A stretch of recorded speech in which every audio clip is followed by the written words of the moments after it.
నమస్తే, నేను డాక్టర్ జీవి Chanakya, ఎండోకాలజిస్ట్, Jan hospital, KPHB, Hyderabad. కొంతమంది అడుగుతూ ఉంటారు, ఏ టైంలో ఎక్సర్సైజ్ చేస్తే మంచిది అనేది. ఎక్సర్సైజ్ ఏ టైంలో చేసేది అనేది ఇది మంచిదా కాదని చెప్పేదానికంటే అది చేయడం అనేది చాలా ఇంపార్టెంట్. అంటే మామూలుగా సైన్స్తో పాటు కొంత పారా సైన్స్ ఉంటుంది. అంటే సైన్స్తో పాటు పక్కనుండే మ్యాటర్ కలిపేసి ఇది కలిపి దాన్ని పాత చింతకాయ పచ్చడిలాగా నలగొట్టి దాన్ని మిక్సీలో గ్రైండర్ వేసి పులిహోర కలపడం అనమాట. ఉదాహరణకి కొంతమంది సోకాల్డ్ సెల్ఫ్ స్టైల్డ్ ఎక్స్పర్ట్స్ చెప్తుంటారు, ఎక్సర్సైజ్ ఎక్స్పర్ట్స్, ఎస్పెషల్లీ జిమ్కి సంబంధించిన వాళ్ళు. ఉదయాన్నే ఎక్సర్సైజ్ చేస్తే చాలా మంచిది అనేది. Very good. ఎక్సర్సైజ్ మార్నింగ్ చేయండి, ఏదో ఒక టైంలో చేయండి. That gives same component of fitness to our body, whether we are doing in morning or evenings or at mid night. కాకపోతే ఏంటంటే మార్నింగ్ మనం ఫ్రెష్గా ఉంటాం కాబట్టి ఆ టైంలో ఎక్సర్సైజ్ చేసిన వల్ల మనకి ఆ రోజంతా ఆహ్లాదంగా గడుస్తూ ఉంది.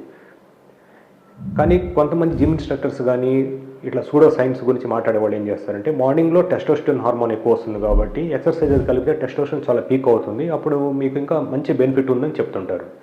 సేమ్ వీళ్ళకి నా అదే ప్రశ్న అనమాట. ఇదే మాట మీరు స్త్రీలకు చెప్పగలరా? స్త్రీలో టెస్టోస్టెరాన్ వస్తుందా? నిజంగా అంత యూజ్ అయ్యేది వస్తుందా? వాళ్ళలో ఉండే హార్మోన్స్ ఈస్ట్రోడైల్ హార్మోన్ ప్లస్ వాళ్ళకి తగ్గ మెన్సెస్ తగ్గట్టు అది మారుతూ ఉంటుంది అనమాట.